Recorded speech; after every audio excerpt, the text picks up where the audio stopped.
कोई गरीब का बेटा किसी की हत्या कर दे, उसको 2 दिन में सजा मिल जाएगी। जैसे बाहर में जैसे स्ट्रिक्ट कानून है वैसा स्ट्रिक्ट कानून अपने इंडिया में भी होना चाहिए।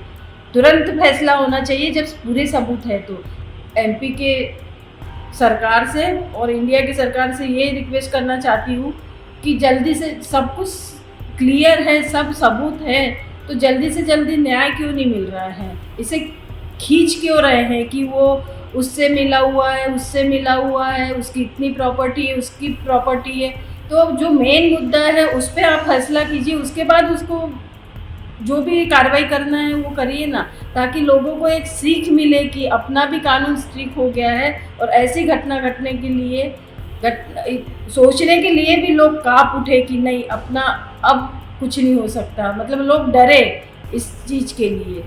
जिसको हम चुन के लाते हैं वो थोड़ा सा उसमें इन्वॉल्व हो जाए तो हो सकता है कि ये केस जल्द से जल्द हमें न्याय मिल जाए। गवाह तो शुरू से छपाए जा रहे हैं, ब्लड सैंपल रिपोर्ट छपाई गई है। पहले वो सुना है डॉक्टर ने वो जो ब्लड उसका लिया था वो फेंक दिया, उसकी रिपोर्ट पुलिस वाला साथ में रहा होगा, वो आईजी साहब को नहीं बताया, कमिश्नर साहब को नहीं बताया कि वो ब्लड सैंपल रिपोर्ट बदल गई है।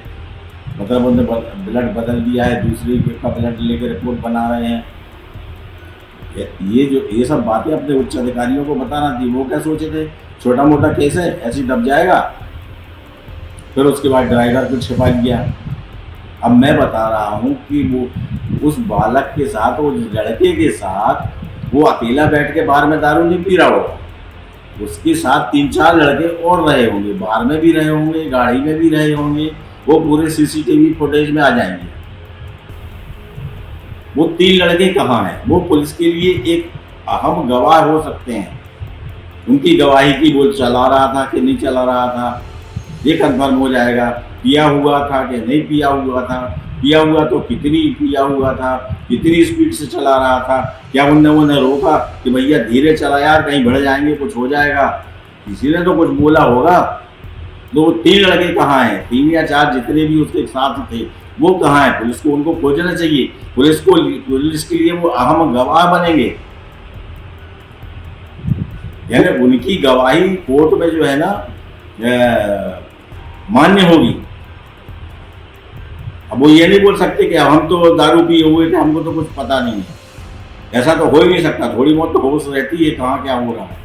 अब उनने किस हिसाब से उसको बालक मान लिया, मेरे को लगता है 5-1 साल का बालक ऐसा कुछ कर देता तो हो सकता है उस 5 साल के बालक को निबंध लिखने में कुछ प्रॉब्लम होती, समस्या होती, उसको समझने में समस्या होती।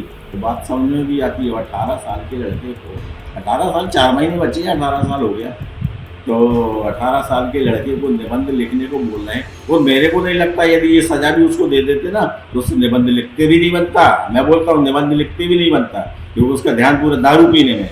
ये कोई पहले दूसरे के बच्चे ने नहीं किया है ना कि कार चला ली और ठोक दी, उसमें आप उसको बोल सकते हो।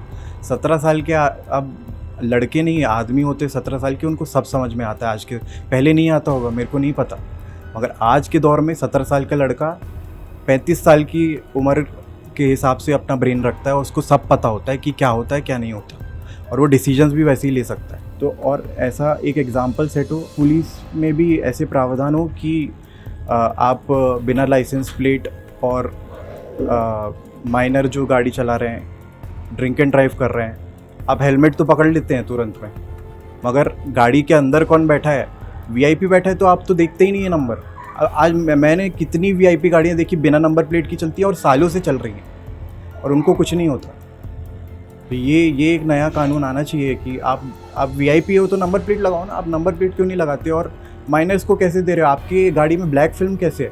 ब्लैक फिल्म की है आपको परमिशन तो करो, मगर आप माइनर्स को नहीं दे सकते ना अपनी गाड़ी। और सुपर कार्स को चलाने की भी एक व्यवस्था होनी चाहिए कि ये गाड़ियाँ यहाँ नहीं दौड़ सकती, इतनी बिजी एरिया में नहीं दौड़ सकती।